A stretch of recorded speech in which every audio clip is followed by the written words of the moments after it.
Hi guys, this is Hirosaki. This story is all about what if Naruto was the hope of the Senju clan.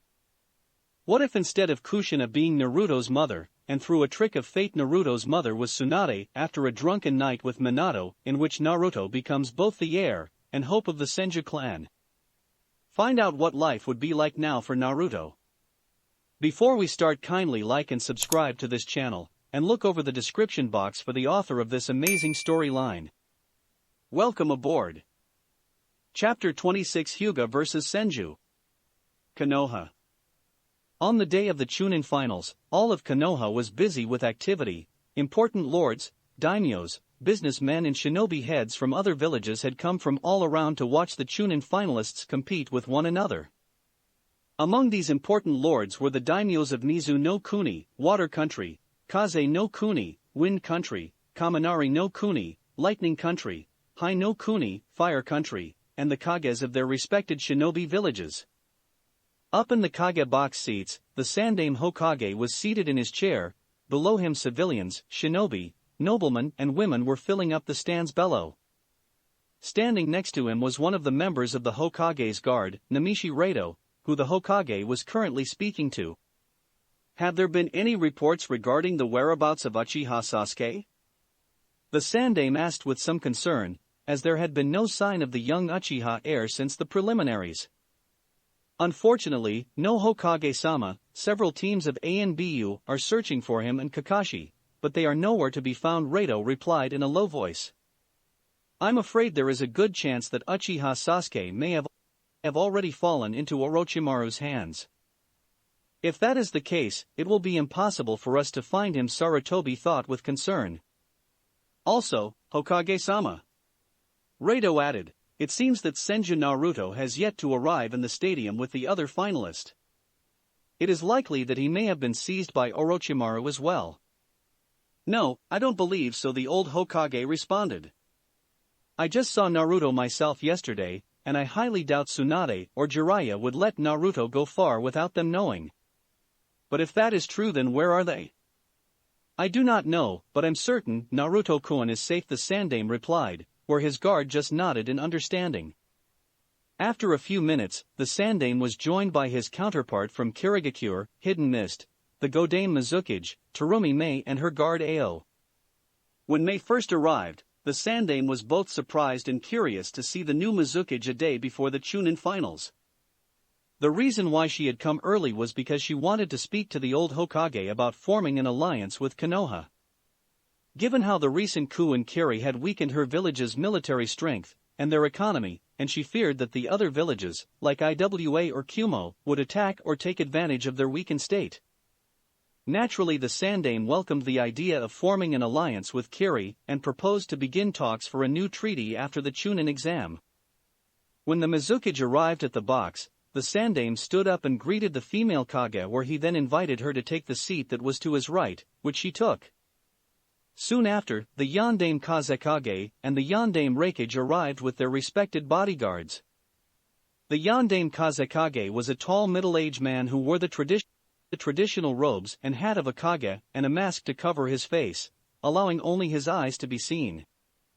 The Yondaime Kazekage was a well-respected shinobi, who possessed the Jiten, magnet release, bloodline and used it in a similar manner to his predecessor the Sandaime Kazekage. Although unlike the Sandaime, who used iron sand, the Yondaime used gold dust. Accompanying the Yondaime Kazekage were his two bodyguards, two tall men wearing light brown robes. The Yondaime Reikage was a tall dark-skinned man with a large muscular build.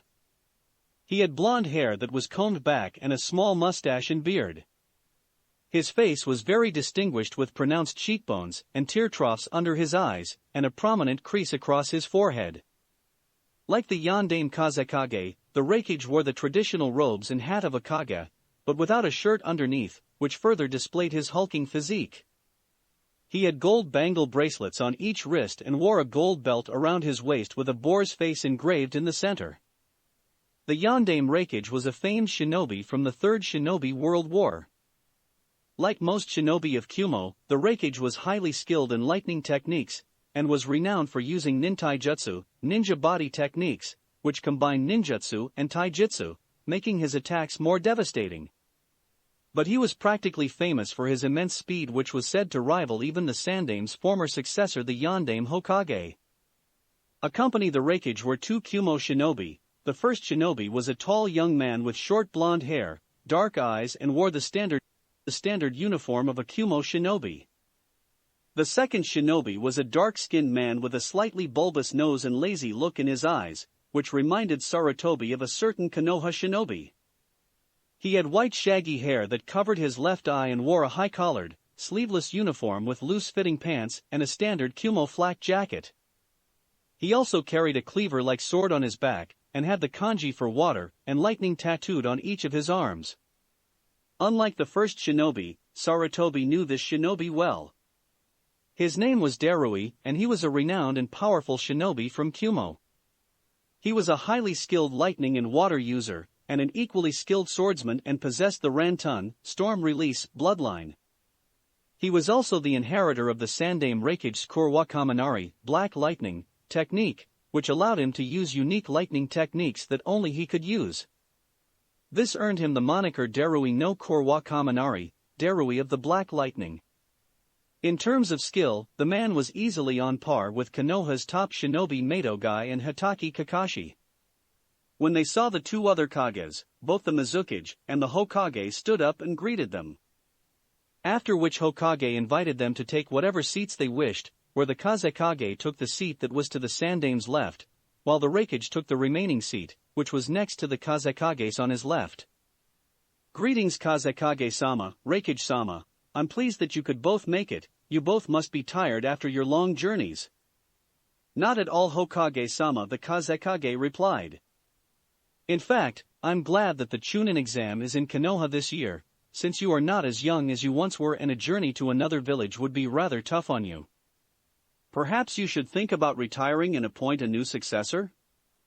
The old Hokage just laughed at this remark. Don't treat me like an old man now. I'm still considering holding my position for at least another 5 years. At this remark, both the Kazekage and the Raikage narrowed their eyes, but did not comment on. As the four Kages looked down in the area, they saw that most of the finalists were in the arena waiting for the finals to begin. If I'm not mistaken, Hokage-sama, we're missing 3 finalists, 2 of them being Uchiha Sasuke and Senju Naruto, commented A with a frown.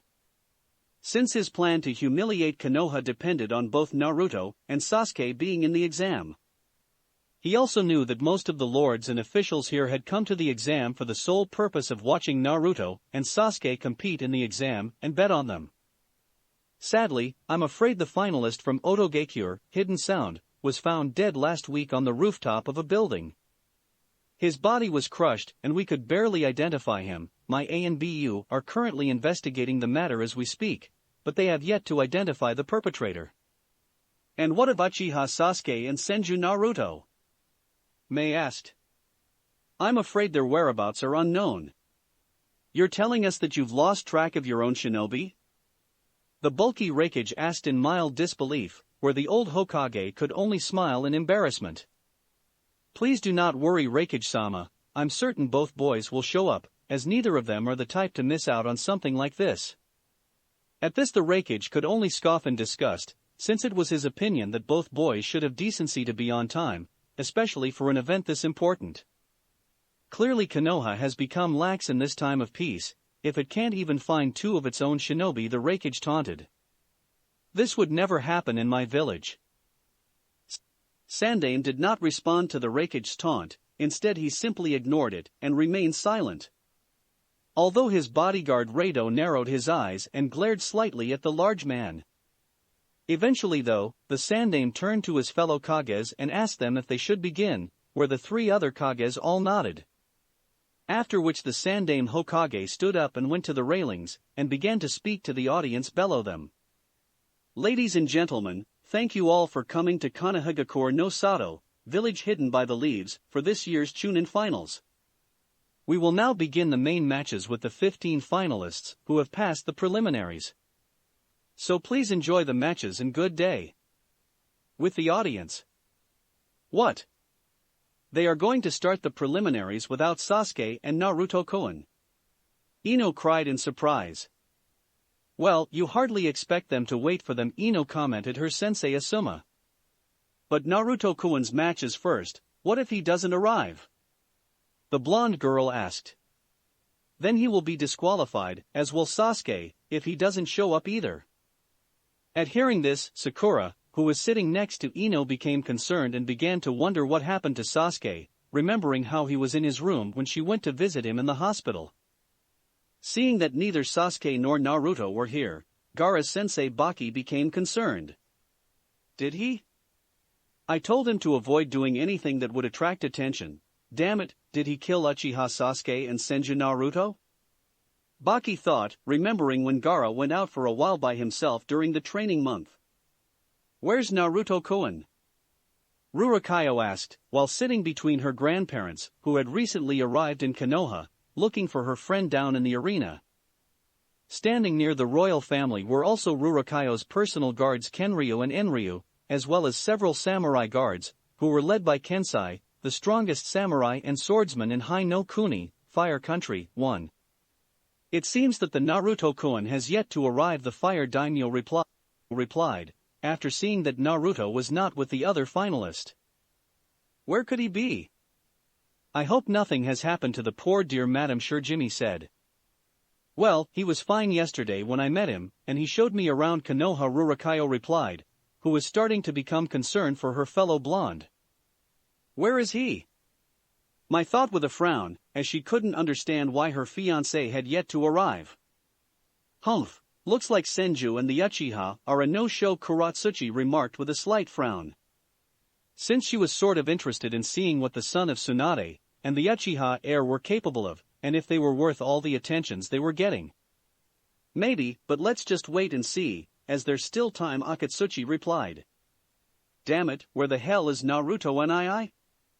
Konohamaru asked out loud, who was sitting in the stands, with Moegi Udon and the rest of their class.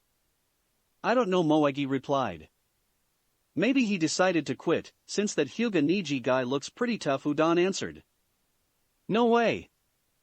Naruto and I would never run away from a fight, you saw how he stood up to those Suna jerks from earlier. Then why isn't he here yet? Udon asked. I don't know, but I do know he will be here soon. Outside the arena.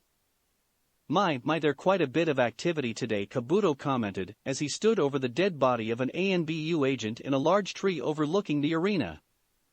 I do hope Naruto-kun puts on an entertaining show. As I have a rather tough job ahead of me, and I do not like having gaps in my profiles, the Odo spy thought as he took off the ANBU agent's mask and cloak and placed it on himself. After which he then hid the body and disappeared in a whirl of wind and leaves. In the arena. Down in the arena, the second member of the Hokage's guard, Shiranui Jinma, was explaining of the rules of the finals to the Genin finalist. Jinma had taken over the role of referee from Gekko Hayate, after his body was found roughly at the same time as the Odo Genin. This led the Hokage and the investigating ANBU team to believe that the Suna team were somehow involved. Given how the Sandaime had ordered Hayate to follow Gaara and his team, after learning that Gaara was a Jinchuriki. After Hayate's body was found, the Hokage placed the village shinobi on high 10 alert and deployed 2 teams of ANBU at the stadium, and had several other teams patrol the surrounding area. He also had the Kekkaihan's barrier team go on full alert and report to him of anything strange, no matter how small, fearing that Orochimaru may infiltrate the village again.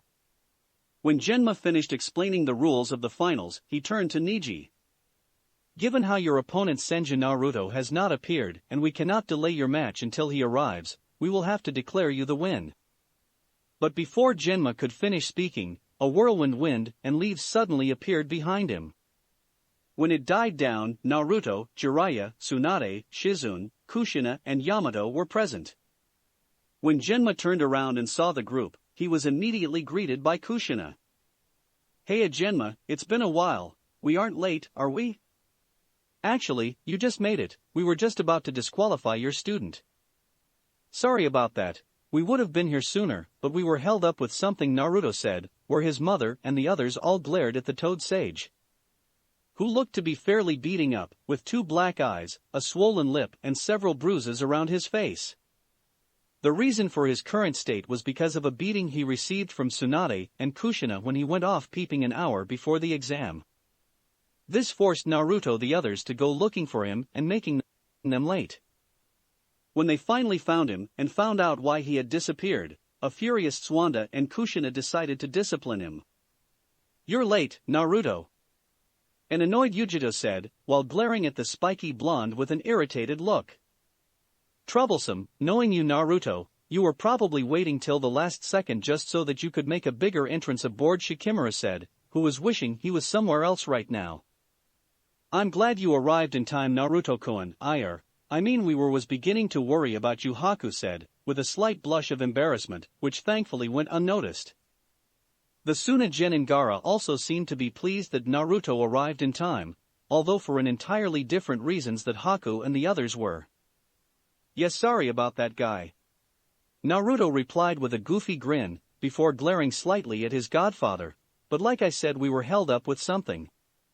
It was then at this point that the others noticed Naruto's new attire. He now wore simple black shinobi pants with a bandage around his right leg, and a brown shinobi utility belt around his waist, and the same black boots from before. On his upper body he wore a short-sleeved fishnet shirt, and an open short-sleeved black top with a black fingerless glove on his right hand and white bandages wrapped around his left. He had a new cloth for his headband, which was now black instead of blue, and wore the Shodame's Hokage's necklace around his neck, and the ring Rurakayo on his right middle finger, and his chain earring on his right ear, allowing them to be clearly seen by everyone. But the thing that caught most people's attention was the coat that he wore over his new attire. It was a long white sleeveless coat with decorated flames-like motifs on the edges. This was a gift from Jiraiya, who had it made for Naruto to wear in the Chunin exam. The coat's design was based on Minato's own coat, which he wore after he became Hokage. Jiraiya had given this to Naruto since he knew how much the boy admired his father, and thought it would be a nice way for Naruto to have a piece of his father with him at all times. The only differences between the Yandame's coat and Naruto's was that Naruto's coat had the symbol of the Senju clan on its back, which was blocked by his kanata that was slung on his back with a brown leather belt. 2. After getting over his surprise at how much Naruto reminded him of the Yandame Hokage, Jinma decided to get the exam underway, where he asked the Genin finalists to go up to the box where the finalists would wait for their matches. He then asked Tsunade and the others to also leave, so that they could start the match.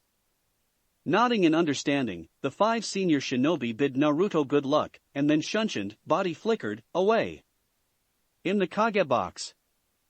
After body flickering from the arena, Jiraiya and Tsunade appeared in the Kage box, next to their former sensei, who was pleased to see his former students again. When the 2 Sannin appeared, the other Kages greeted them in a respectful manner. The Mizukage was especially delighted to meet Tsunade, as she had long wished to meet the Slug Princess in person. Tsunade in return had been pleased to finally meet a female Kage, believing it was about time that a woman took charge of one of the 5 great shinobi villages. When Jiraiya first saw the Mizukage, he instantly went into pervert mode and planned to use his witty charm on the female Mizukage. Fortunately though, before such a disaster could happen, Tsunade nipped it in the bud by pulling Jiraiya away by his ear and giving him the look. Not wanting to be fed through a drip, Jiraiya wisely decided to stand down and behaved himself. When the Sandame asked what took them so long to get here, Tsunade simply glared at Jiraiya again, making the elder man gulp, before stating that they had an unexpected detour. "I have to say, Tsunade-sama, I'm looking forward to seeing your son compete," the female Mizukage said. "I have heard much about him from my shinobi, Momochi Zabuza and Yuki Haku, who both speak highly of his skill. Naruto is a capable shinobi, as you will soon see," Mizukage-sama Tsunade replied before her former student Shizen appeared next to her.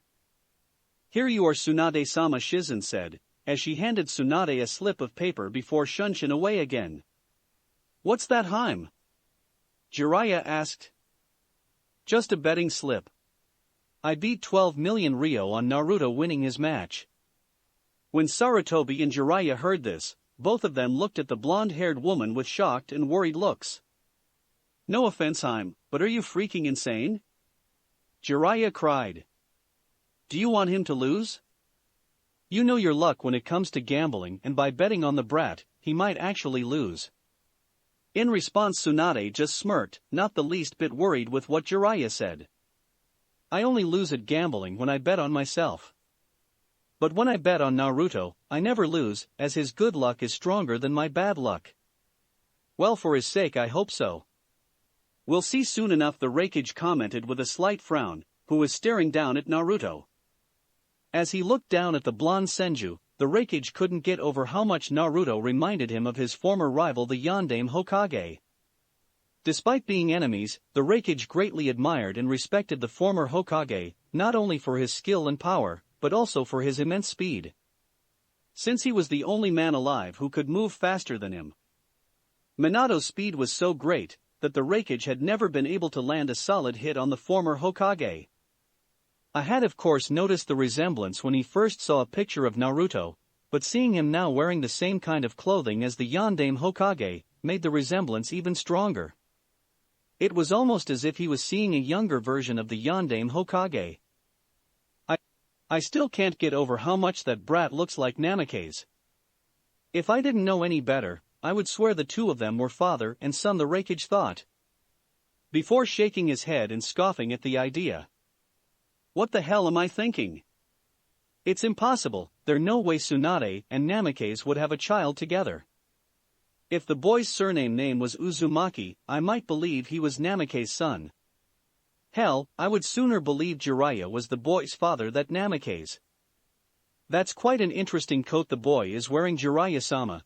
It reminds me a lot of the coat that your former student the Yondaime Hokage used to wear, remarked. When A said this, Tsunade glanced angrily at Jiraiya. She had been against the idea of Naruto wearing the coat in the finals when Jiraiya first gave it to him last night. But she couldn't convince Naruto not to wear it, as he had been ecstatic when Jiraiya gave him the coat. It was obvious to Tsunade that Jiraiya had designed the coat to be like Minato's, not only because he was Naruto's father, but also because of how much Naruto reminded Jiraiya of Minato. This was something that always troubled Tsunade, as sometimes Jiraiya forgot that Naruto wasn't Minato. She of course understood why Jiraiya found it hard to let Minato go, since he had been like a son to the Toad Sage, and in many ways, Naruto was like his grandson. But still she sometimes worried if Jiraiya was trying to replace Minato with Naruto. Yeah, Jiraiya replied nervously, I gave it to the kid as a gift, since he idolizes Minato. When the Raikage heard Jiraiya's explanation, he narrowed his eyes slightly, as the story did make some sense. He could also see Jiraiya doing something like that, especially given how the boy was his former teammate's son. But what bothered him most was that he felt like he was overlooking something, as if there was more to this story. Regardless though, the dark-skinned man decided to put the matter aside for now, but planned to investigate it later, since he wasn't a big fan of surprises. In the audience. After body flickering from the arena, Kushina and Yamato appeared in the stands, where they took 2 free seats in the front stands, which were right next to Anko, Asuma, Kurenai, and their individual teams. Hey Kushina, Yamato, you guys are late, what took you so long? Asuma greeted when he saw the 2 former ANBU members. He was also curious as to why they were late, especially when Yamato was with them, since he was a stickler for protocol. Our apologies, Asuma-san, but we were held up looking for Jiraiya-sama, who had disappeared earlier on, Yamato answered. Let me guess, he was peeping on some girls when they were at the hot spring, Anko answered, since she knew the man well enough after the number of times she met him back when she was still Orochimaru's student. Actually, it was some girls swimming at the falls outside Kanoha, Kushina replied. After hearing this, a disgusted look appeared on Kurenai's face, while a furious look appeared on Ino and Sakura faces, who were sitting near her. Ugh. I can't believe someone as renowned as Jiraiya-sama can engage in such deplorable things, the crimson-eyed woman commented in disgusted. Well, like the old saying, great men aren't always great people, Asuma replied as he let out a puff of smoke. Did you get any good hits in? Anko asked, where Kushina just smiled and said she got Jiraiya good in the nose and groin, which made the snake woman smile. I'm assuming that since I didn't see Uchiha Sasuke with the other finalist that he and Kakashi-senpai have yet to arrive? Yamato asked. Pretty much Asuma answered. Figures Kushina commented, Kakashi would be late for his own funeral. So? Asuma said, in an attempt to change the subject, has the kid improved much since the preliminaries? Yes, he has improved a great deal, as you will soon see, Yamato replied, as he indicated to Naruto and Neji, who were now facing one another. Well, it should be interesting regardless, especially after what he promised to do to that Hyuga punk, Enko remarked. Not noticing the worried look on a certain Hyuga heiress, who was sitting near her. Hinata had of course heard what happened at the preliminaries after she lost to Neji, and what Naruto promised to do to him, and regardless of what her cousin did to her. She couldn't help but be concerned for him, since he was still her cousin no matter what. She was also slightly concerned for Naruto, since she knew firsthand how strong and how skilled Neji was, and regardless of his amazing strength, Naruto's battle with Neji would not be an easy opponent. When Enko made her comment, her friend Kurinai remained silent, which was unusual since she would have normally rebuked her for making such comments. But given how Neji had tried to kill her student, his own cousin, she had little sympathy for the male Hyuga and what would happen to him, since she was one of the few people who knew how strong Naruto really was. A couple of rows away from the group, the Hyuga clan head Hyuga Hayashi was sitting in the audience waiting for the match to begin. Watch closely, Hanabi Hayashi said to his youngest daughter, who was sitting next to him. There is no one else who has inherited the bloodline limit of the Hyuga clan as strong as him. Your older sister does not even compare with him. Even more than my sister? The young girl asked in surprise as she turned to her father. Yes, and most likely more than you, the elder man replied, shocking the young girl. Let us see how well you do against someone like Neji-san, Senju-san, the leader of the Hyuga elders, Hayashi's father, thought. Who was sitting not far from Hayashi and his daughter, and like them had come to watch the match between his grandson Neji and Naruto, along with the rest of the Hyuga elders, who were interested to see what Naruto could do. Sitting not far from them were the Hokage's advisors Danzo, Koharu, and Hamura, who like everyone else was interested in watching this year's Chunin exam, and to see more of Naruto abilities with their own eyes. In the arena.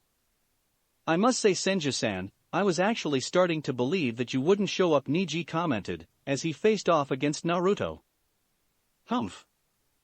As if I would run and hide from the likes of you, Naruto scoffed, before he started to crack his knuckles. I told you before at the preliminaries, when we meet again, I would beat you into the ground, and I always keep my word. Seeing Naruto cracking his knuckles, Neji began to frown, as the memory of Naruto's superhuman strength was still fresh on his mind. He knew he would have to be careful when fighting Naruto, as his immense strength was no joke. Lee's current condition and the state of the fighting arena in the Forest of Death Tower was a testament to the destructive power of Naruto's strength. The best way to deal with that was to use his Juken, gentle fist, and to seal up Naruto's Tenketsu and prevent him from using his chakra. The only problem with that was that he needed to get close to Naruto, which would then give the young Senju the opportunity to send him right through the arena wall with one punch. As the two boys continued to glare at one another, the match referee Genma suddenly spoke. Now that both of you are here and are ready, let the first match of the Chunin finals begin. Despite Genma yelling begin, neither boys moved forward, instead they kept their distance and fell into their individual fighting stance. Seeing that Naruto hadn't gone for his katana, the young Hyuga branch member began to frown, wondering why Naruto wasn't going to try and use his katana, which would give him a clear advantage in their fight. But as he wondered why, he suddenly remembered Naruto's fight with Lee and smirked. Seeing the young Hyuga smirking, Naruto frowned. Care to let me in on the joke, team? It's nothing, replied Neji, who was still smirking. I've just noticed that you haven't reached for your katana yet. Does that mean you acknowledge me as a worthy an opponent and wish to fight me fairly? Ha, hardly, Naruto replied with a scoff, making the Hyuga frown. I acknowledge that you're strong, but that's it. When I fought Lee, I wanted to fight him fairly because I not only respected him as a shinobi, but also as a person, I don't regard you in the same way. As far as I'm concerned, Lee is 100 times better than you will ever be. Then why? Niji asked in an irritated tone, as the idea of a failure like Lee, being better than him, irked him. I won't be satisfied by just cutting you up with my katana, as that would be too easy. You're going to suffer just like you made Hinata-chan suffer in the preliminaries. I see, Niji said with a frown before he activated his Byakugan. Well then, you're welcome to try, but I will tell you now this match has already been decided. For I have seen the outcome with my eyes, destiny will see me as the winner. We'll see about that, Naruto replied as he narrowed his eyes before he formed a hand seal and cried Kagebunshin no Jutsu, shadow clone technique, and created 8 clones of himself. In the audience, smart move, Anko remarked. What an interesting kid, Kotetsu commented in amusement. Kagebunshin is a Jonin level technique. I didn't know he could use it, Izumo said in surprise. Well, we shouldn't be surprised given all the rumors we have been hearing about him lately, and something tells me we're only seeing the tip of the iceberg, Kotetsu responded as he looked down at Naruto and his clones. In the arena, Kagebunshin? Niji thought with a frown as he remembered hearing of the technique from his sensei guy. I see, if the churka is distributed equally among the clones, even my Byakugan cannot tell which of them is the real one. But still, it doesn't matter, as there can only be one real one. It doesn't matter how many of you there are, Senju, you will still lose. I suggest you don't act so tough, all 9 Narutos said together before 4 of the Naruto clones charged forward. In an impressive feat of speed, 2 of the Naruto clones suddenly appeared behind Niji and attempted to attack the young Hugo prodigy from behind, while the other 2 attacked from the front. Seeing the clone appear behind him, thanks to his Byakugan, Niji easily evaded the Naruto clones by flipping into the air and over the forward clones. After landing back on the ground, 2 more Naruto clones charged forward and attempted to flank him from both sides. But before they could hit them, Niji spun around and skillfully slapped away their hands, while at the same time kicking them off their feet, causing them to fall to the ground. Once the 2 clones hit the ground, another Naruto clone appeared in front of Niji when he stopped spinning and attempted a sharp knee kick to his chin, which appeared to hit the Hugo prodigy and send him up into the air. But in reality, Niji had skillfully evaded the knee kick, and by leaping backwards into the air. Realizing he hadn't hit Niji, Naruto had 4 of his clones surround the Hyuga Genin and attack him from all sides. Once they had surrounded him, the 4 Naruto clones attacked from all sides, but right before they could hit him, Niji jumped into the air again and pre-formed a mid-air double spin kick, hitting all 4 Naruto clones and causing them to explode into smoke. But as soon as the first 4 clones were destroyed, the second group appeared and, like before, they attempted to attack Niji from both sides, where the first 2 attacked together from behind and the other 2 attacked from the front. Seeing the 2 clones coming from behind with his Byakugan, Niji skillfully slapped away the clones' punches and allowed them to run past him. After which he then delivered double palm strikes to their chests, just as they were turning around to face him. After the 2 clones were destroyed, the last 2 attempted to use the smoke of the destroyed clones as cover. Sadly though, their plan failed as Niji easily saw through the smoke with his Byakugan and delivered a double hand strike to their stomachs, causing them to explode into smoke like the others. After seeing all his clones destroyed, Naruto narrowed his eyes slightly. So, the stories about the Hyuga clan's Byakugan bloodline are true. It's as if he really has eyes at the back of his head. Back when Naruto was gathering info on Lee and his team, Naruto had heard some of the stories involving the Hyuga clan and their abilities. He had even asked his mother, Jiraiya, and his teachers about the Hyuga clan's bloodlines, and given what he was told, Naruto knew how dangerous Niji was in close combat. It will take more than this to defeat me, Senju. I can see much with these eyes of mine. Oh, and what exactly do you see? Naruto asked in a bored tone and folded his arms. They allow me to see the truth of this world. Like everyone else, your talent is determined when you're born. In other words, everything is predetermined at birth. Huh, so that's what you believe. Well, I'm afraid I don't buy into any of that fake crap, we make our own destiny, Naruto replied with a scoff, although frowned again when he saw Neji smirk. That's rather amusing coming from you, as you are the perfect example of what I have said. Think about it. Everyone in the shinobi world has heard of the legendary Senju clan, who were known for having the strongest shinobi. Your own ancestors were the Shodai and the Nidaime Hokages, and your own mother is one of the Densetsu no Sannin, legendary 3 ninja, so it is of no surprise why you are so strong. You were fated to be strong before you were even born. Narrowing eyes, Naruto spoke again. Why do you always try to label people like that? I am speaking only the truth. You and I were fated to be stronger than others, just as Lee and Hinata-sama were fated to be born as failures. It didn't matter how much they wanted to win, they were fated to lose to us from the very beginning. Everyone is different, they can only live in the indisputable flow of life and walk the path that has been laid out before them. But there is just one fate that everyone possesses, and that is death. In the audience. After hearing everything that Neji had said, a sober look appeared on everyone's face, as many could find little flaw with what Neji was saying as there was a ring of truth in it. But the one that was taking what Neji was saying the hardest was the Hyuga clan head Hyuga Hayashi. Those eyes, he still curses the main family for what happened. In the arena. Are you done? Naruto asked with the same bored tone and look. What? Neji asked with a frown. I told you before, I don't believe in fate. We make our own destiny by the choices we make, and the reason I am strong is not because of who I am related to. It's because I worked my ass off to get this strong, and because I had good teachers supporting and helping me. Even if what you said is true, it wouldn't change a thing, as I intend to beat you no matter what. After he said this, Naruto then formed the same hand seal as before and created a large number of shadow clones. Clones again? I would have thought you would come up with something more original by now, Neji remarked as he stood in front on the small army of Narutos. You know the old saying, if at first you don't succeed, try again. All the Narutos replied before they circled around Neji and surrounded him from all sides and attacked. Unafraid of the group of Narutos, Neji stood his ground and prepared to defend himself from the coming onslaught of clones.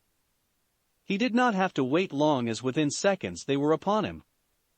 Thanks to his Byakugan being activated, Neji was able to see the Naruto clones from all directions and skillfully evaded and blocked all their attacks with ease.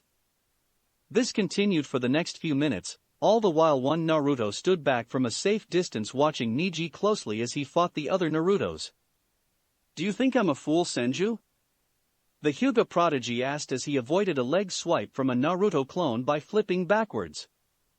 Your pitiful strategy in wearing me down with these clones will not work.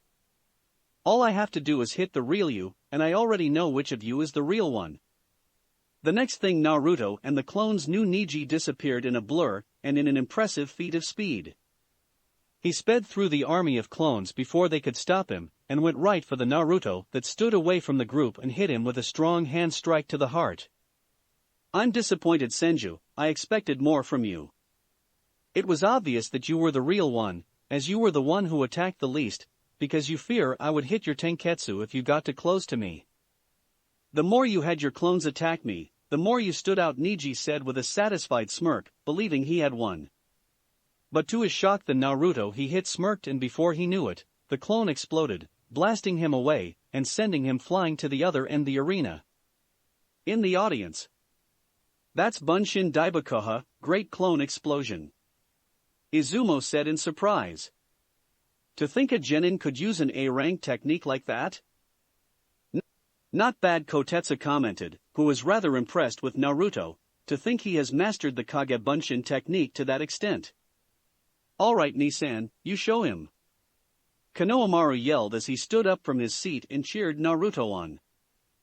That brat pretty sneaky, I'll give him that. He was already well ahead of that Hyuga punk, Anko remarked with a smirk.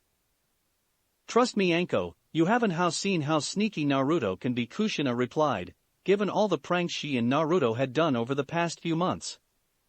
In the arena. After being sent flying to the other end of the arena by the explosion, the Hyuga prodigy slowly got back onto his feet. The explosion had thankfully not been too powerful and mainly singed him. but it was still strong enough to cause some injuries, where he had a few small wounds that were bleeding and some light burn marks on his face and arms. Damn it, he was already a step ahead of me. He had one of his clones stay back, while he hid with the rest of the clones. He knew I would attack the one that stayed behind, believing it was him, and lured me in. How was he able to get his clone to explode like that? Neji thought angrily as he couldn't believe he had been tricked so easily. You shouldn't be so confident, Hugo team.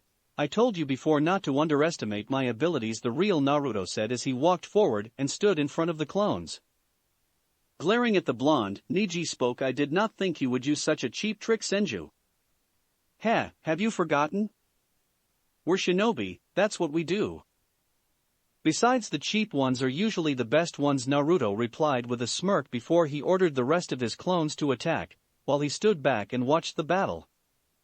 In the audience. What is Naruto doing? Why is he only using clones? Why doesn't he use his other jutsu? He's much stronger than this, Sakura said as she watched Neji fight with Naruto's clones. Because he's thinking ahead, Kushina answered, gaining Sakura's and the others' attention. What do you mean, Kushina-sensei? Ino asked. When you are running in a marathon, you don't go all out at the very beginning, you pace yourself, and use your energy wisely and save yourself for the end. So, you're saying that Naruto is holding back, because he doesn't want to wear himself out, Sakura said, realizing what Kushina was saying. Precisely, if Naruto was to use his more powerful jutsu or other abilities to beat Neji, the opponents he would later go against would know what to expect and be prepared for it. By fighting this way, Naruto will have his bigger guns to surprise his opponents with later. That may be true, Kushina, but I'm sure there is more to reason why he's using shadow clones this way than just keeping his better abilities hidden, Asuma added as he joined the conversation. Kushina did not reply, of course, but smirked, which told the younger Sarutobi that he was right. What do you mean, Asuma-sensei? Ino asked. If I were to guess, I would say that the kid is using his clones to study Neji. How so? Asked the blonde girl. Well, unlike other clones, shadow clones can use high-level jutsu, and when they are destroyed, everything that they saw or heard is sent back to the person. This makes them ideal when scouting or spying on people, as once they disperse, all their info is sent back to the user. By sending his clones to fight and watching them from a distance, Naruto gets to see two separate points of views, which allows him to analyze Neji's fighting ability and find any weak points. Not bad, Asuma, you catch on quick, a smirking Kushina commented. But I would expect nothing less from the son of the professor. That's actually pretty clever, Anko remarked as she was rather impressed. How strong is Naruto-kun really? Ino asked, turning to Kushina. That you'll just have to wait and see, the red-headed woman replied as she continued to watch her students battle. In the arena. As the battle continued, Naruto had some of his clones fall back and thrown kunai, shuriken and senbon needles from a distance, making it even more difficult for Neji to fight the clones. But despite being attacked from long range and close range, Neji was still able to block or avoid all of the clones' attack, thanks to his Byakugan and his lightning-fast reflexes. Seeing this, Naruto had the majority of his clones attack Neji all at once from all sides, so to see how he would defend against this. Reacting fast, Neji quickly fell into a taijutsu stance that Hayashi, his daughters and the Hyuga elders all recognized instantly, and were shocked beyond words to see him use it. Hack Rokujuyansho, 8 trigrams 64 palms. Neji yelled, where with lightning-fast speed, he struck at all the clones from all directions with powerful hand strikes that destroyed them instantly. Naturally, the audience had been stunned by how quickly Neji defeated all the clones. But before the Hyuga prodigy could enjoy his moment, he suddenly saw several projectiles coming towards from behind. Acting fast, Neji quickly fell to his knees to avoid them, but was unable to evade all of them, where a senbon needle hit him in the shoulder. Seeing this, Naruto smirked, I finally found it. Ha, I knew it, no defense is absolute, everything has a weakness, and I found his. Thanks to his Byakugan, Neji has a 360-degree vision, and can see through objects, and see things from far-off distances, making it nearly impossible to sneak up on him. Adding his lightning fast relaxes, he's able to counter, block, or avoid enemy attacks from almost any direction. That's why he was able to avoid my clone's projectiles, or at least most of them, as one of them was able to get through. Meaning that he wasn't able to see it coming and avoided it, therefore he has a blind spot at his upper back. And if I'm right, there is one other place I can attack from, where he won't see me coming from. After realizing where Niji's weak point was, Naruto signaled his remaining clones with some regular hand seals, telling them to go for the next phase of his plan. Nodding understanding, the clones took out several kunai and from their utility belts and attacked Niji from all sides, who had just finished taking the Senbon needle in his shoulder out. Wasting no time, Niji quickly fell into his Hack Rokujuyan Sho stance again and began to eliminate the remaining Naruto clones. But just when he was about to finish off the last clone, he suddenly felt a sharp pain from his back, causing him to fall forward where the last remaining Naruto clone delivered a stronger kick to his stomach and sent him crashing into the wall. After hitting the wall, the young Hyuga slowly picked himself up onto his knees and pulled out several needles from his upper back, which he was surprised to find. But how? Why didn't I see these needles coming? Niji muttered in confusion. I guess those eyes of yours can't see everything after all, Naruto mocked as he joined his last clone. Hearing this, Niji glared angrily at Naruto, but it was quickly replaced by realization when Niji suddenly realized what Naruto had been really up to the whole time. You've been planning this from the very start. You used your clones to attack me from different direction, so to find my blind spot, not to wear me down. Bingo, Naruto answered with smirk as he began to walk towards Niji to finish him off. In the audience, Niji has a blind spot? Tenten said his surprise as she didn't think he had a blind spot. So, he did discover the Byakugan's blind spot, Hisahi's commented, as he had figured out Naruto's plan not too long ago. Impressive, the Mizukage remarked, as she was rather impressed with how effectively Naruto used his shadow clones. Indeed, the Raikage replied, as he too had to grudgingly compliment Naruto, as he wasn't even aware of the Hyugan clan's Baikon having a blind spot. In the arena, angry at how he had been duped again by Naruto, Niji started to get up, but before he could, Naruto suddenly spoke again. Don't bother trying to move, those needles I hit you with were coated with poison that paralyzes your body, you won't be able to move for the next few hours. But just when Naruto thought he had won the fight, he saw Niji smirk, making him stop when he was just a few feet from the Hyuga member. It seems that this time you're the overconfident one, Senju, and are underestimating me. Before Naruto could even ask what Niji was talking about, the Hyuga prodigy stood up and fell into his Hack Rokujuyan Sho stance once again. Impossible! Naruto thought in surprise, as the poison that coated the Senbon needles should have completely paralyzed his body.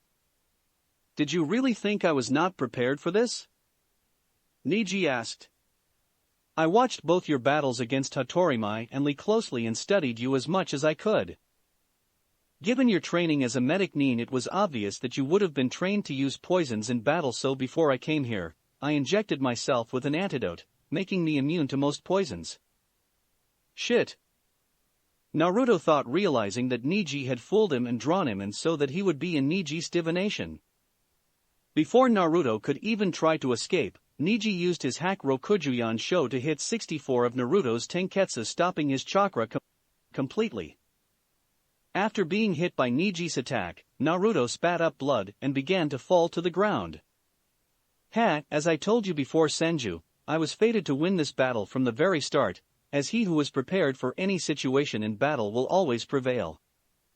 But just as Niji thought the fight was right, he saw Naruto smirk and say you're right, after which he exploded into a puff of smoke, revealing he was a shadow clone.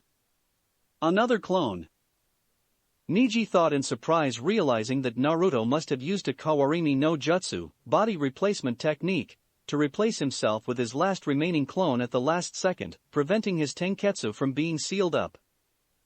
After discovering what Naruto had done, Niji quickly spun around to face the real Naruto, who had appeared and attempted a spin kick on the Hyuga branch member. Acting fast, Neji quickly blocked the kick with his arm and attempted to hit some of Naruto's tenketsu in his legs. But before he could hit them, Naruto used Neji's arm as a springboard and pushed himself away, avoiding Neji's strikes. "So, you were prepared for my attack?" Neji asked after Naruto had landed back on the ground. "Like you said, Hugo team, the person who is prepared for any situation will always win. I'll admit, I didn't expect you to be immune to my poison. But I did prepare to replace myself, just in case you tried something." "I see," Neji answered, "but do not think you've won this battle, as now I know where you intend to attack me from." "Really? Well, I'm about to show you that you've one other blind spot," Naruto replied with a smile, where he once again formed a single hand seal and created 4 more shadow clones. In the audience, "Another blind spot?"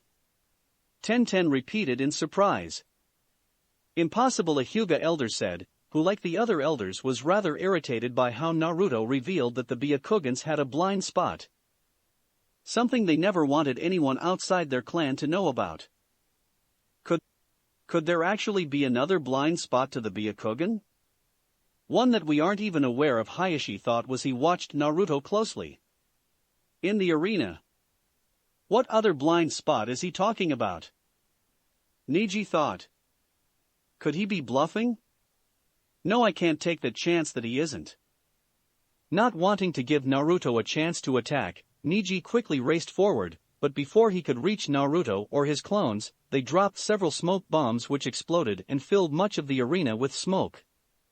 Stopping, Neji quickly took up a defensive stance while circling around, so to make it more difficult for Naruto or his clones to hit his blind spot in the back. What's he up to? He should know that this smoke won't hide him or his clones from my Byakugan, Neji thought as he looked for Naruto and his clones and wondered what they were up to. It didn't take him long for him to find the 4 Naruto clones as he saw them coming at him from all 4 sides with his Byakugan. Acting fast, Neji raised his arm up to slap away the first Naruto clone's fist, after which he then grabbed hold of the clone's outstretched arm and flipped him over so that he would crash into the second clone that was behind Neji. With the first 2 clones momentarily dealt with, Neji then jumped into the air to avoid the punches from the other 2 clones, who had come at him from opposite sides. After avoiding their attacks, Neji then pre-formed a mid-air double spin kick and kicked the 2 of them in the side of their heads, destroying them in one go. Once he landed back on the ground, Neji saw that the first 2 clones had gotten back onto their feet. Not wanting to give them a chance to attack him, Neji immediately spun around and delivered a sharp double hand strike to their chests, causing them to simultaneously explode into smoke like the others. After destroying the last 2 clones, Neji saw that the smoke from the smoke bombs had just about blown away. Where is he? Neji thought as he began to search around the arena for Naruto, but couldn't find him. Where could he have gone? He's not behind me or hidden in the trees and bushes, and he nots above me, so that only leaves he's. Neji thought. But before he could finish his thought, Naruto erupted out of the ground from underneath him and delivered a strong punch to the chin, which sent Neji into the air. Not letting up, Naruto quickly spun around, cried Uzohando, whirling kick. 3, where he delivered a powerful spinning back kick into the Hyuga's stomach, sending him flying into the arena wall again and making a large dent in it. Ugh. Neji grunted in pain after hitting the wall, where he slowly picked himself up again and glared at the smirking Senju who was standing next to the hole he had made. Damn you, you tricked me again. There was no second blind spot, you just wanted me to think there was. Actually, technically that was a blind spot. Like most people, you're focused on what is happening around you, and not what was happening underneath you, which was why I was able to sneak up on you. To quote Kakashi-sensei, a shinobi must always look underneath, Naruto replied. Although he knew what he just said wasn't exactly what Kakashi meant, it still fitted with what he was saying. Now if you don't mind, I think it's time we finish this battle of ours, said Naruto as he cracked his knuckles, and then charged forward with his fist raised, intending to end the fight with a single punch. Seeing the immense amount of chakra focused in Naruto's hand with his Byakugan, Neji knew what was coming next, and knew he had move or be splattered across the village. Waiting until the very last second, the young Hugo quickly rolled to his left, allowing him to narrowly avoid the punch. Enter Himotaro Tusher soundtrack. After Niji moved away at the last second, Naruto slammed his fist into the arena wall, causing a large explosion and dust cloud. Eventually the dust cloud died down, and once it did, the audience was shocked to see massive 10-foot high and wide hole in the 3-foot thick arena wall. In the audience, "Oh my," the fire daimyo said in surprise. "My goodness," Madame Shirjimi said in equal surprise. "I knew Naruto-kun was strong, but I didn't think he was this strong." Rurokayo thought in shock, as she had seen Naruto use his immense strength to defeat a wild bear.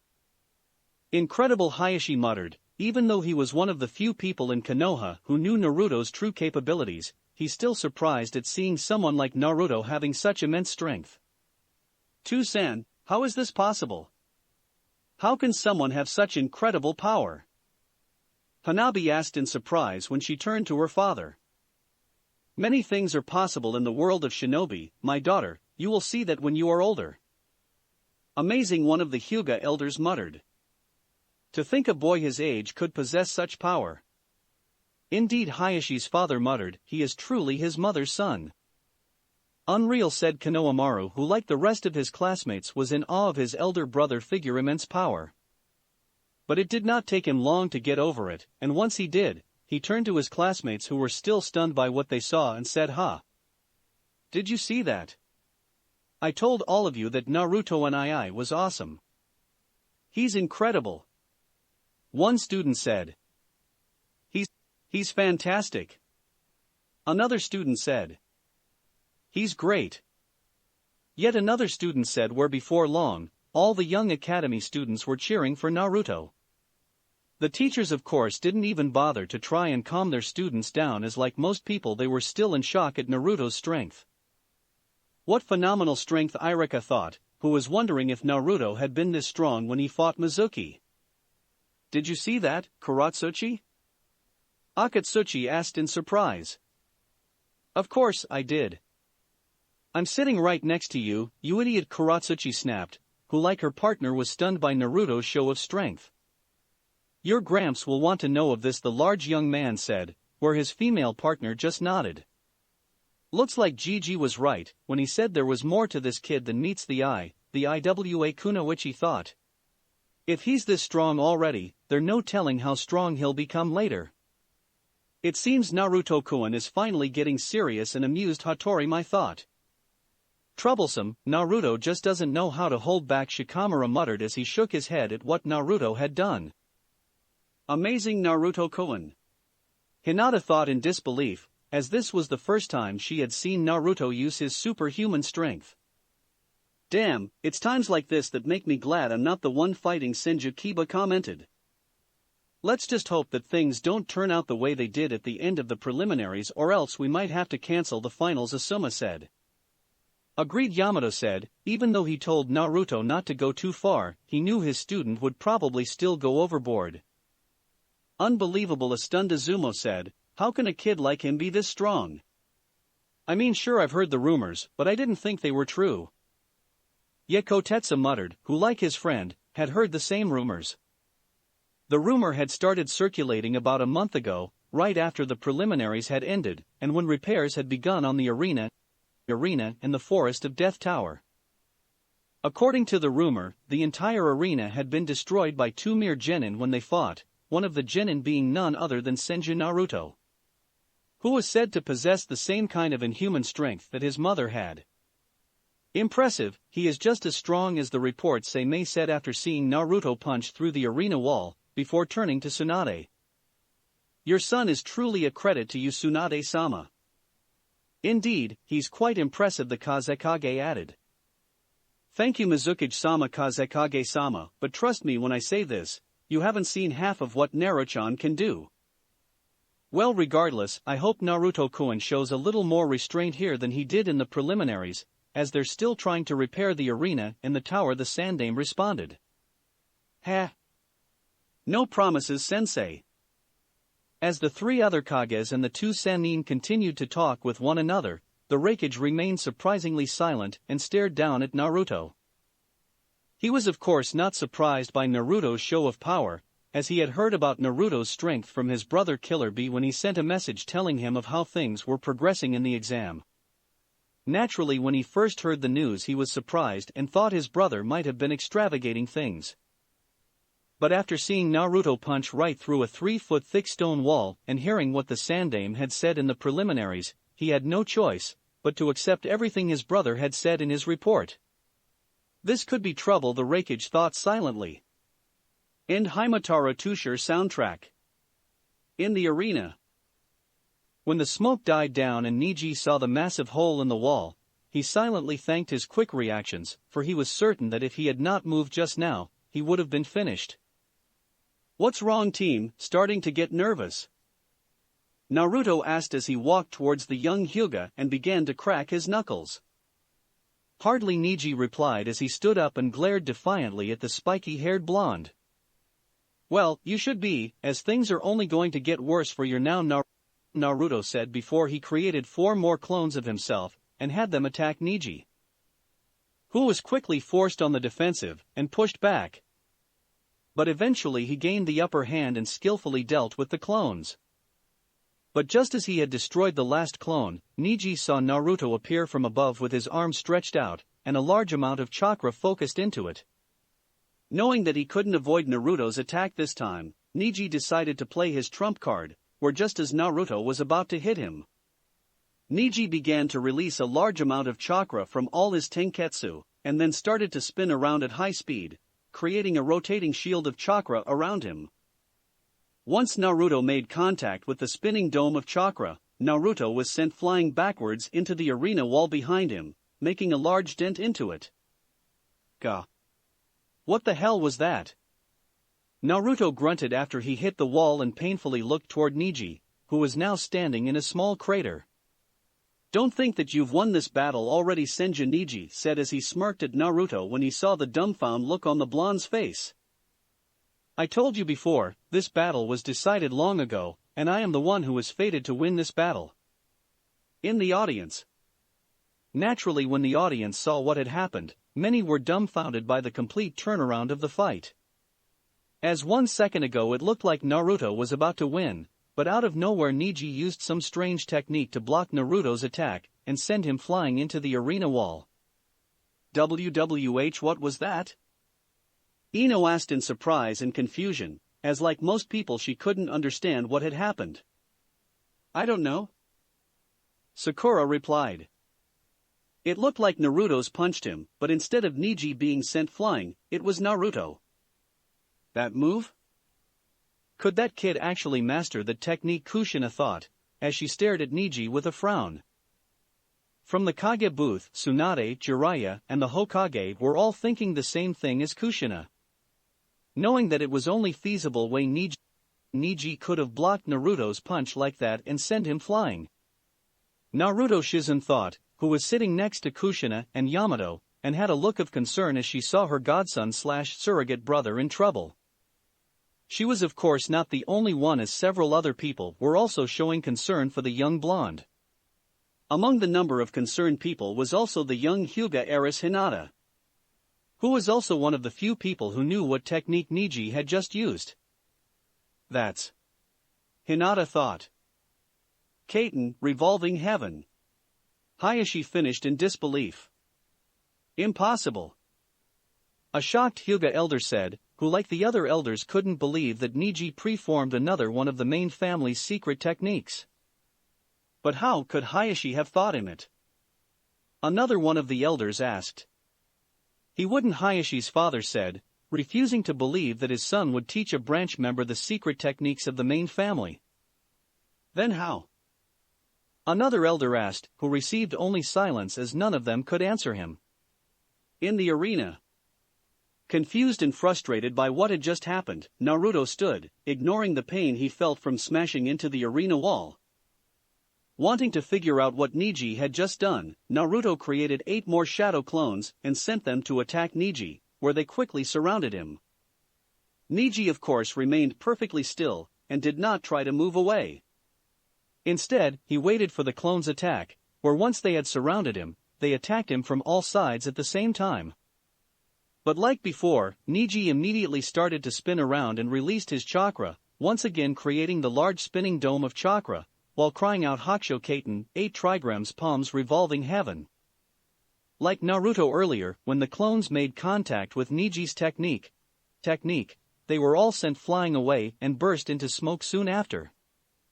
In the audience. That move, but father that is.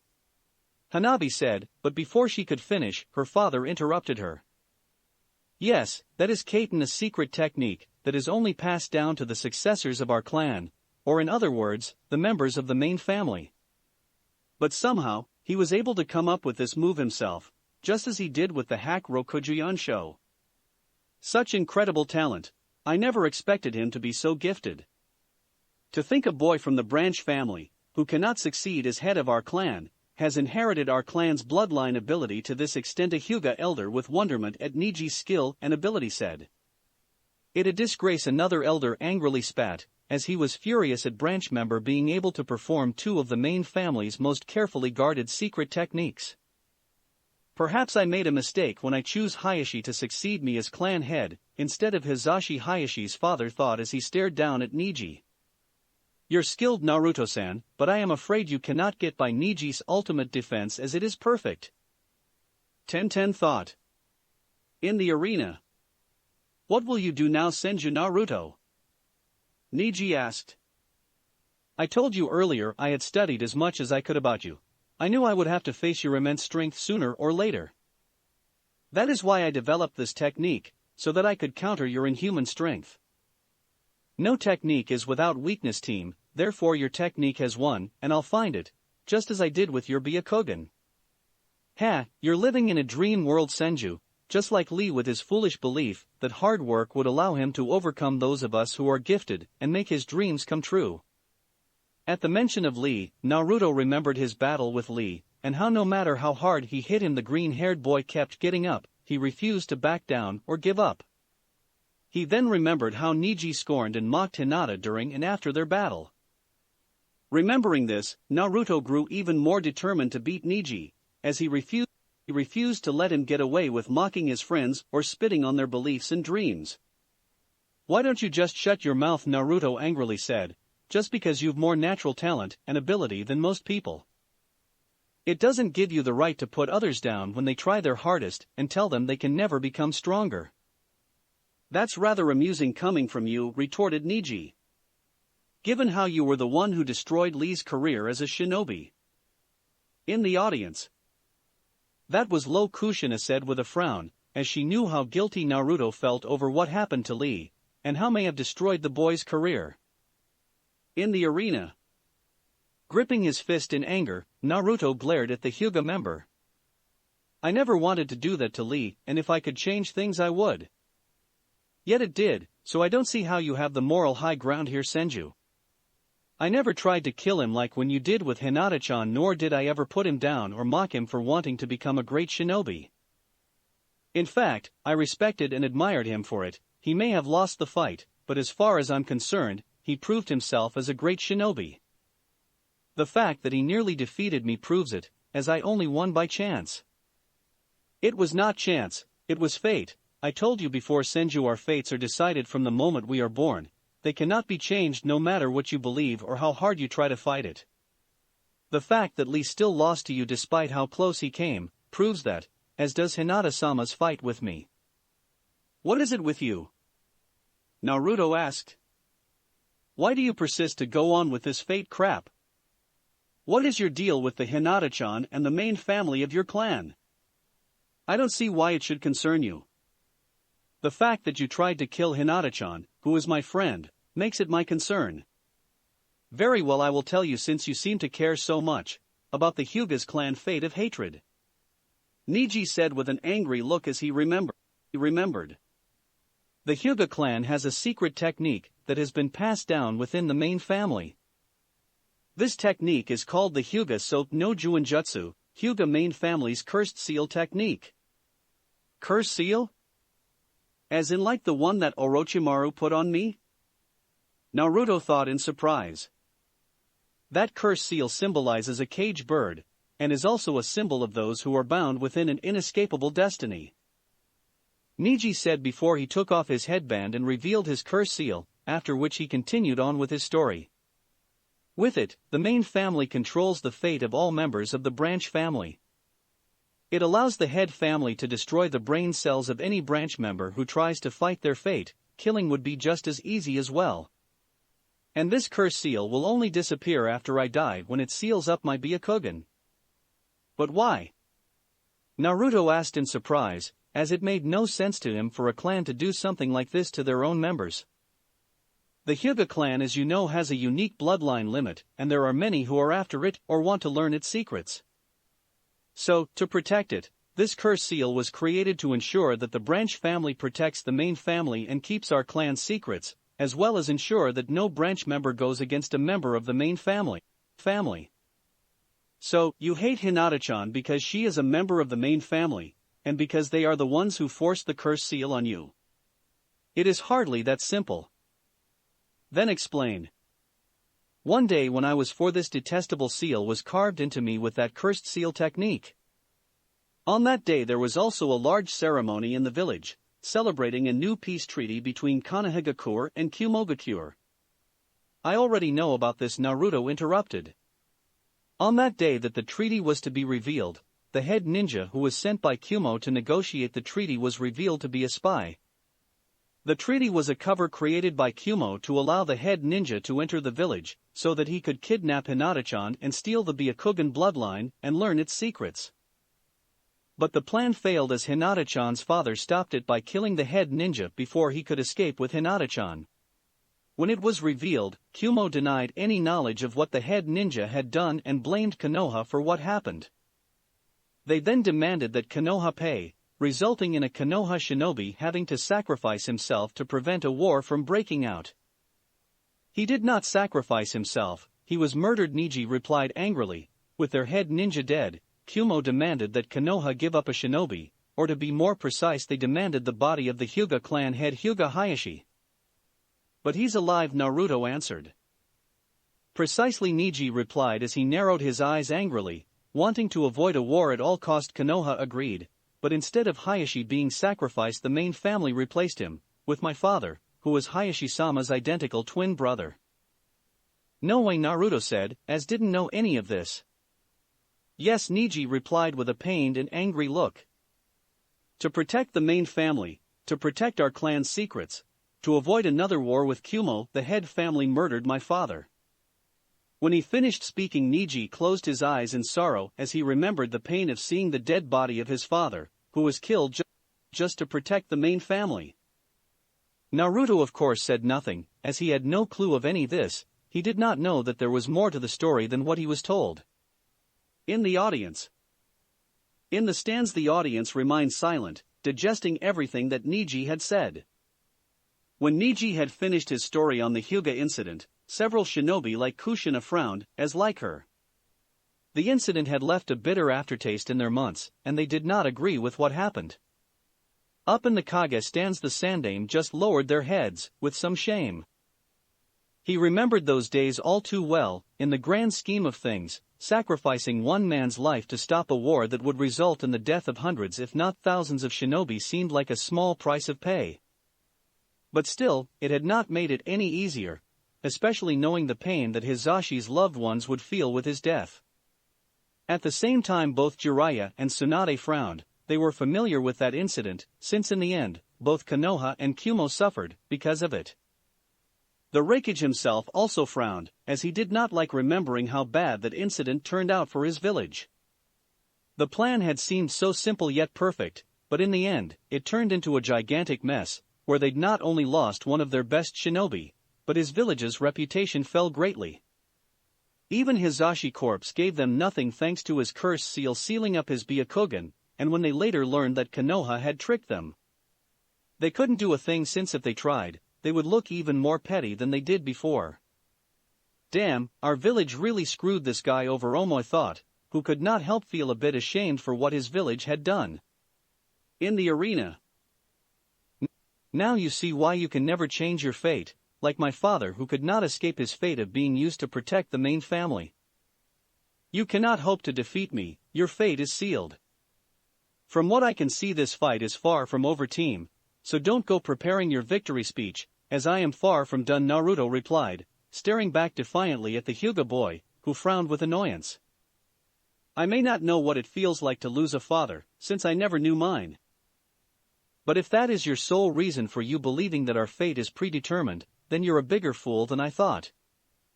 Frowning again, Neji retied his headband to his head and said, I tried to open your eyes, Senju, but you stubbornly refused to see the truth. I see just fine, the only one who is blind to the truth is you. Angered by this remark, Neji charged forward, intending to shut Naruto up with a hand strike to the heart.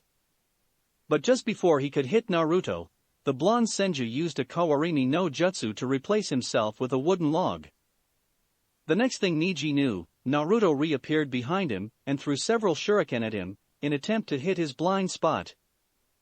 But before they could hit him, Neji preformed his kaitan again to block the incoming shuriken, forcing Naruto to shunshin away and reappeared high up on the side of the arena wall opposite Neji, channeling his chakra to his feet to keep from falling off.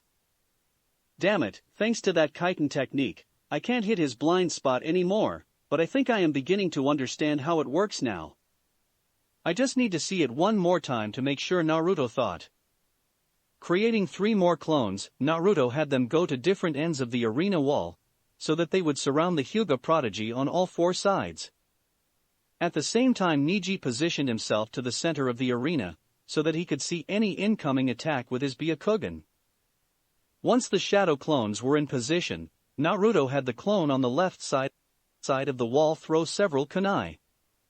He then had the one on the right thrown several shuriken, and the clone standing on the opposite end of the wall from him, throw several shinbon needles. At the same time, Naruto also had his clones preform the Genii Taju Shuriken no Jutsu, multiple phantom shuriken technique, multiplying the number of projectiles greatly. Knowing he couldn't avoid all the flying projectiles, Neji once again forced to preformed his kaitan to deflect them. After he had deflected the majority of the projectiles, Neji slowed down, an impressive feat of skill and accuracy. He caught the last 3 shuriken and individually threw them at one of the Naruto clones, hitting them dead center in the head and destroying them. I think I now understand how the technique works. Obviously, it compensates for the Byakugan's blind spot and relies on Neji releasing a huge amount of chakra from his body. But just releasing the chakra from his body wouldn't be enough to stop physical attacks. That's why Neji needs to spin around, and by doing that he is also able to turn the energy of an opponent's own chakra against them, which also explains how he was able to block my enhanced punch and send me flying, Naruto thought, as he now understood the basics of Neji's technique. But still, that doesn't tell me how to counter it, Naruto thought as he continued to try and think of a way to break Neji's defense. If I use any of my Suiton, water style, and Doton, earth style, ninjutsu, he'll just block them like he did my punch. The same goes for my Surashifu, wind slash, technique. I can't draw the battle out in the hope of reducing his chakra reserves, since I need to conserve my own energy for my other fights, so I need to finish this match quickly. I suppose I could try something like what Yujito-chan did in her fight with Kiba, and use ninja wire to trap Neji, or at least prevent him from spinning. But I doubt that would work, as Neji has keener eyes than Kiba, and will probably see them and figure out what I'm doing if I tried. Then again, if I used my Mokushoku no Jutsu, wooden tentacle technique, I could probably catch him off guard and restrain him. But if I do that, I reveal my ability to use Mokuton, would release, and Kaa-chan and Kushina-sensei said I should hold off from using it unless I have to, especially if I go against either Yujito-chan or Gaara. If only I could use Yomi Numa, Swamp of the Underworld, like Aro Sennin. Naruto thought. I could then just let him sink into the mud. I suppose I could summon a toad or a slug to help me, but I like to keep my ability to summon hidden until I really need it. Damn it, how the hell do I beat this guy's technique? In the audience. Looks like it's a stalemate, Yujito commented, as right now neither Naruto nor Neji could successfully attack the other. Agreed, replied Samui. What is Naruto-kun doing? Why isn't he attacking that Neji guy? Ino asked, since Naruto hadn't moved from his position for several minutes, and just kept staring at the Hyuga branch prodigy. My guess is that he is trying to think of a way to counter or break through Niji's Kate. Asuma answered. I don't see how it's possible, Kurinai replied. Since the Kaiten is one of the Hyuga clan's most powerful and prized techniques.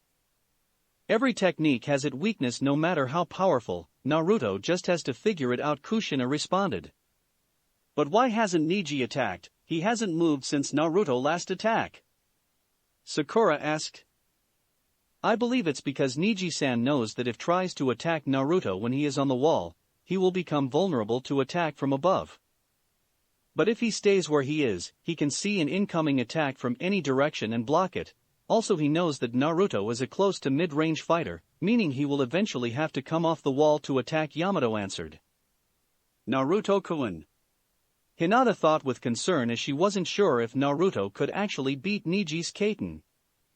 She knew how strong the technique was, since she had seen her father use it several times. Come on Senju, don't let that bastard beat you, you promised to make him pay for what he did to Hinata-chan, so turn this fight around already. Kiba yelled as stood up from his seat. In the arena. Damn it Kiba, don't you think I would if I could, Naruto thought angrily when he heard Kiba shout at him. But just as turned to look at the Inuzuka, inspiration suddenly hit him, wait. Turn, that's it. After which Naruto turned his head to look at Niji before looking back at Kiba again. Kiba, if you were a girl right now, I would kiss you, Naruto thought with a smile, and gave the male Inuzuka a thumb up in gratitude. In the audience. Ha! Kiba said in confusion when he saw Naruto smile at him and give him a thumb up. What's that about? Looks like you said something that helped Naruto, Kushina answered. But what did I say that helped him? Kiba asked. I don't know, but I'm sure we'll see soon enough. Kushina responded, where she then watched Naruto created a dozen shadow clones. In the arena. What's he up to this time? Niji asked inside his mind when he saw Naruto create several shadow clones. But wasn't able to ponder the matter for long, as he saw the clones race down the wall and head straight for him.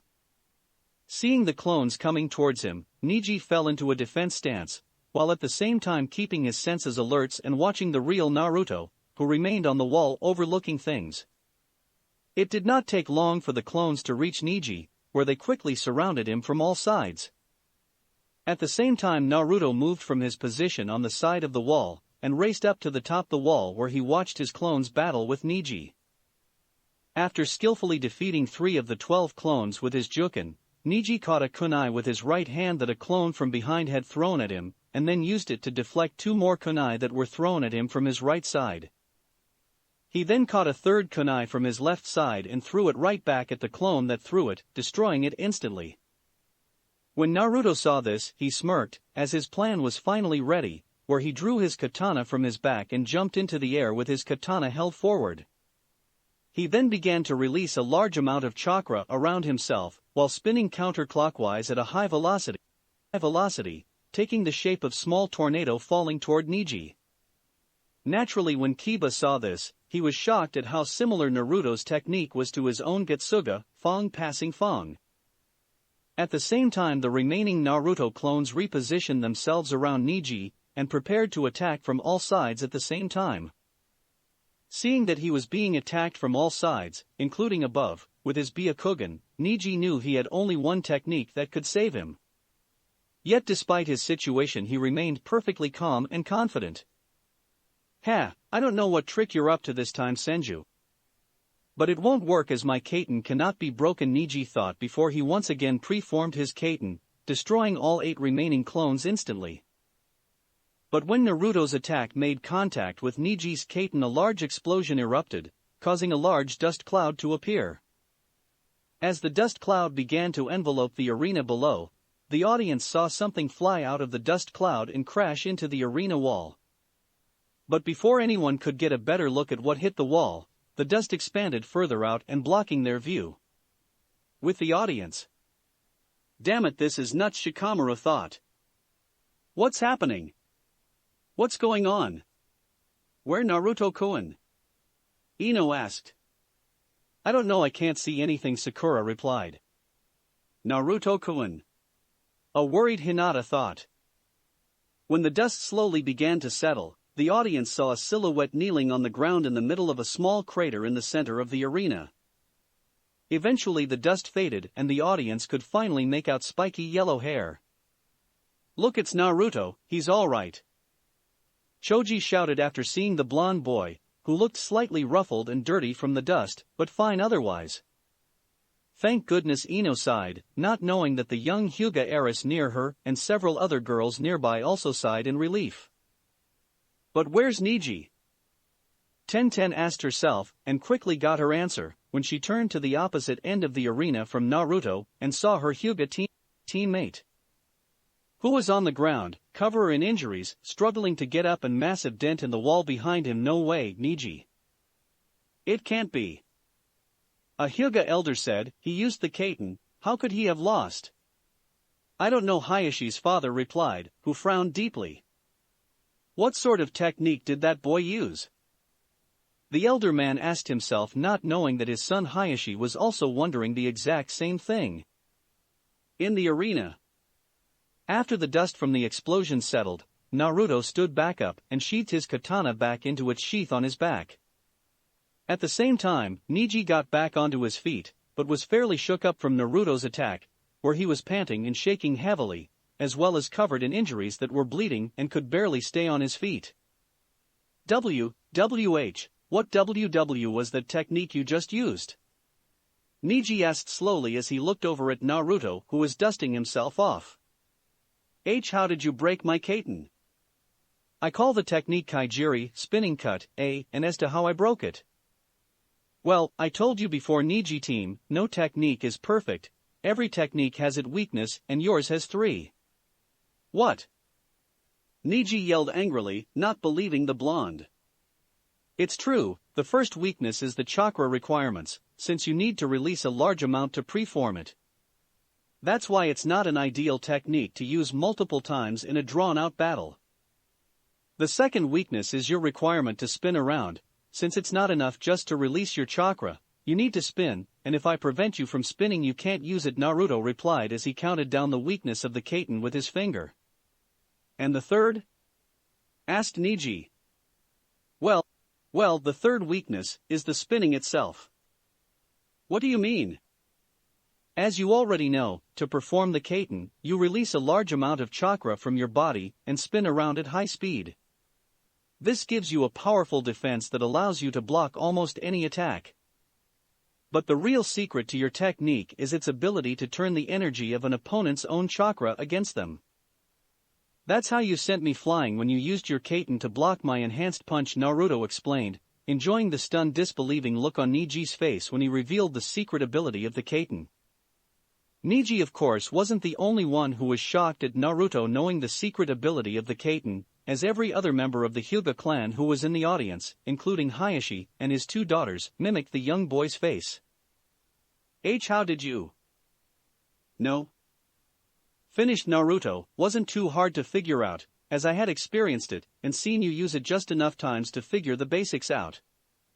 But as for that hidden ability, it was the only possibility that explained how you were able to deflect my supercharged punch so effectively without taking damage. But that still does not explain the third weakness you mentioned? The simple answer is that the spinning itself is both your greatest asset and your weakness. What? Think of it like this, in the game of spinning tops, when 2 tops that spin in opposition direction from one another collide, they normally cancel each other out. All I had to do was use an attack that used rotation in manner similar to your Kaiten, and spin in the opposition direction that you were going. That why you mimic the Inuzuka clan's Getsuga? Niji said, realizing what Naruto was saying. Correct, although I'll admit I can't use it in the same manner that Kiba or the rest of his clan do, which was why I had to go to the top of the wall and attack you from above. But that still doesn't answer how you were able to hit me, since as you said the 2 techniques should have just cancelled each other out. Oh, that is just another benefit from spinning in the opposite direction that you were going. Since as you know, when an opponent hits your Kaiten it sends the attacking energy right back to him or her. But given how I was spinning in the opposite direction from you, all the energy you sent back just doubled my attack's power, which was why you were blasted away. But how could you have known which direction I would have gone? That was actually the easiest part. You see, when you took one of my clones' kunai you held it in your right hand, meaning you were right-handed and would favor your right side. So, the chances of your spinning in a clockwise direction were pretty high, Naruto answered, while silently thanking Shikamaru, since he had picked up that little tip from when he battled Team 10. In the audience. Impossible, he actually found a way to counter the Kaiten, the Hyuga elder in shock said.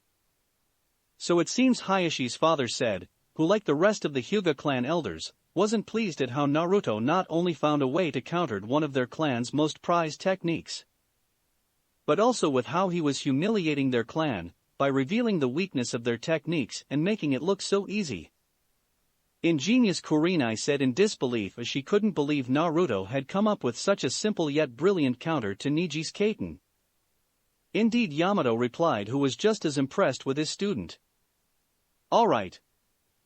Kiba yelled as he pumped up his fist into the air excitedly, as despite being a bit peeved that Naruto copied his clan's technique, he was really impressed with the blonde. In fact, the way Naruto did it gave him some ideas. Unbelievable, he actually found a way to defeat Niji's Kaiten, Tenten said in complete disbelief, as she honestly didn't think it was possible. Extraordinary, Kohora commented. Yes, the boy is talent in many ways, but it is to be expected from the new heir of the Senju, Hamura replied. Your skill is truly remarkable, young Naruto, but show me what else you are capable of, Danzo thought as he stared intently at the blonde boy. Not bad, Naruto, not bad, Kushina thought with a smile. Yeah. That away, Naruto-kun. Ino cheered loudly. You're amazing, Naruto-kun, Hinata said with awe as she couldn't believe that Naruto figured a way to break one of her clan's most powerful techniques. As expected from my future husband, my thought with a smile. I hate to admit it, but this guy is pretty good, for a Konohanin, Kuratsuchi commented, where her partner Akatsuchi just nodded. Not too shabby, Omoi commented with a smile as he sucked a lollipop. Humph, I guess, Karui replied, who couldn't deny that what Naruto did was pretty impressive. It's to be expected, Naruto is not someone that we can underestimate, Yujito added as she joined the conversation. Although her teammates noticed that she was smiling a bit, as if pleased that Naruto was winning. Agreed, Samui said, also it highly possible that Naruto-san has yet to show us his true ability, as for most of the fight he has only used his super strength and Kagebunshin. I would be surprised if he didn't have something else up his sleeve, Yujito replied, as Naruto was the type of person who always had a few tricks to use. Most impressive, the Kazekage said as he turned to Tsunade. You were indeed correct, Tsunade-sama, your son is a very capable shinobi. I agree, to come up with something like that in the heat of battle is no small feat, the Mizukage added, where she was joined by the Raikage, who nodded in agreement, since he had to grudgingly hand it to Naruto for coming up with such a simple yet effective counter to the Hyuga's clan ultimate defense. Thank you, he takes after me, Tsunade said with a smile as she watched her son. In more ways than one, Jiraiya muttered quietly. Did you say something? Tsunade asked, in a sweet but dangerously tone. Nothing, the white-haired man said quickly, not wanting to be on the receiving end of the blonde woman's fist just yet. In the arena. I suggest that you surrender now, team. I've broken your so-called ultimate defense, and you can barely stand, let alone move. After Niji had heard everything, he grew furious at how Naruto was basically putting him down like he was some weakling. This battle is far from over, Senju, so don't act like you've already won. Niji yelled as he charged at Naruto. Seeing this, Naruto just shook his head and thought, and you call me a blind fool? You've already lost this fight, but you refuse to accept it. Before Niji could even cross half the distance between his and Naruto, the blonde Senju disappeared in a blur and appeared right underneath Niji, and delivered a powerful rising kick that sent the Hyuga prodigy into the air. The next thing Naruto did was preform the Kagebunshin, Shadow of the Dancing Leaf, allowing him to match Niji's movement and appear behind him and hit one of Niji's pressure points in the back, preventing from moving. Normally Niji would have prevented this, but given the state of his body from Naruto's early attack, he was in no shape to counter Naruto. After hitting Niji's pressure point, Naruto then disappeared and reappeared above Niji, and performed mid-air flip, followed by his Gekikyaku, hammer kick, that was enhanced by his super strength and sent Niji crashing to the ground like a meteor, causing a large dust cloud to fill the area again. With the audience. When this happened, a worried look appeared on Hinata's face, as despite what happened between her and Niji, she hoped that he wasn't seriously hurt. Niji, thought Tenten in concern when she saw what happened to her teammate. Damn, that's gotta hurt. Naruto sure doesn't hold back, Kiba said, although didn't feel the least bit sorry for Niji and believed he deserved it. Yeah, replied Choji, who had just stopped munching on some chips. In the arena. After sending Niji crashing to the ground, Naruto gracefully landed on the ground, just outside the large dust cloud. Eventually the dust died down, and when it cleared, everyone could clearly see a badly injured Niji crumpled up in the ground. Surprisingly, Niji remained conscious, but was coughing and spitting up blood and struggling to breathe. NGH, my body. Cough, can't move.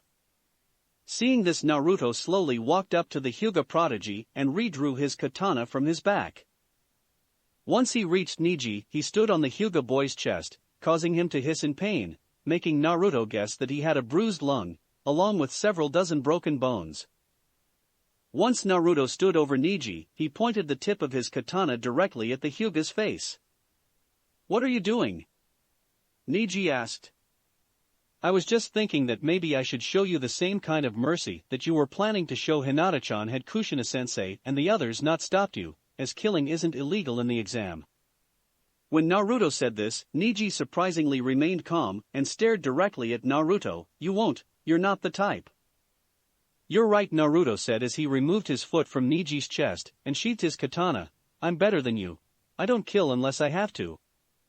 NNGH groaned Niji in pain as his entire body was screaming in pain right now, and he couldn't move a figure thanks to his injuries. It seems I was mistaken. I should have known that you were fated to win. You're a Senju after all. TSK. This is why I hate being called a prodigy, as it makes me sound like someone like you. An arrogant team, who belittles and looks down on those who don't have as much natural talent as you and think they are better than everyone else around them. But do you want to know what the funny thing is? You're nothing more than a coward. What? Niji said angrily as he glared up at Naruto. You heard me, you're nothing more than a coward. When things don't go your way you blame it on fate or destiny, because you don't have the courage to face your problems and deal with them. You then put down others like Lee and Hinata-chan, who don't have the same natural talent as you do, just so that you can feel better than yourself. You know nothing, so don't you dare lecture me. People are born carrying an unchangeable fate. For a person who has the ability to see more than most, you really are a blind idiot. Don't think that you're the only special one here. I may not know how hard you had it when your father was killed. But I do know that you've got the wrong idea to think that reason alone proves that our fate is predetermined, and that it gives you the right to put others down. The fact is, people like Lee are stronger than you, as despite everything that went against him, he trained as hard as he could and more, just so that he could become stronger. Unlike you, he never hid behind some crap like fate or destiny. He faced his problems head-on and overcome them. Even Hinata-chan showed more courage than you when she fought you. She knew she couldn't win, but she still fought you with everything she had. She could have simply just given up, but didn't and kept fighting even after you injured her. It doesn't change anything, they still lost. Niji retorted, fate cannot be changed. They may have lost, replied Naruto, but they proved to be better than you. They never gave up like you did, while you hid behind so-called fate. You don't know what it's like to have a curse seal placed on you against your will, Niji snarled. To carry a seal that can never be removed. Someone like you could never understand what that feels like. When Niji said this, Naruto remembered what it felt like when Orochimaru gave him his curse seal. He also remembered the seal of the Kyuubi, and how it would remain in him for the rest of his life. "Oh, I understand better than you might think, and it still doesn't give you the right to do what you did," Naruto answered, causing Neji to glare angrily at him. "It's not the head family or the curse seal that they placed on you that confines you to this so-called inescapable fate of hatred, it's yourself. You're unwilling to try and move past it and try and change both yourself and the ways of your clan. That's why as long as you remain this way, you can never be free or realize your true potential. And how, do you expect me to do that? I could kill you right now if I wanted, but I won't. Destiny and predetermined fate are just excuses. We make our own fate by the choices we make, and I choose not to kill you. If you're as smart as everyone thinks you are, then you can learn to move past the strife of your clan and change your fate and become stronger, and when the time comes, if you are willing, I will help you change the ways of the Hyuga clan." As the two boys spoke, the match referee Genma walked over to them, and after seeing that Neji was in no shape to move let alone fight, he decided to call the match. "I hereby declare this match over. The winner is Senju Naruto." In the audience, as soon as Genma had declared Naruto the winner, the arena erupted into applause and cheers. He did it, he won." Sakura yelled. "I knew he would." Ino cried. "All right." Kiba rared as he pumped his fist into the air. "Naruto-kun," Hinata thought with a smile. "Not bad, there were times I actually didn't think he would win." Kotetsu commented as he joined the crowd in their clapping for Naruto. Yaezumo replied, who was also clapping his hands. "Way to go, Nisan, you were awesome." Konohamaru yelled as he stood up on his seat and cheered loudly for Naruto, and was quickly joined by his friends and classmates, who were going wild, jumping up and down in their seats cheering. "Just as I expected," my thought as she smiled down at her fiancé. "He's pretty good, Karatsuchi?" Akatsuchi asked. "Yeah, I hate to admit it, but he is the young Iwa Kunoichi," replied. "I must say, Naruto-kun has certainly come a long way," the fire daimyo said. "Of course, no one can defeat Naruto-kun, since he plans to become Hokage one day," Rurakayo replied. "My Rurakayo-chan, you seem rather certain of young Naruto. Could it be that you are rather fond of the boy?" the girl's grandmother asked with a knowing smile. Rurakayo of course didn't answer, but did blush a little, which was all her grandparents needed, and caused them and her guards to smile in amusement. "Nice going, brat," Kushina thought with a smile. "Well done," Naruto Yamato thought with an approving nod.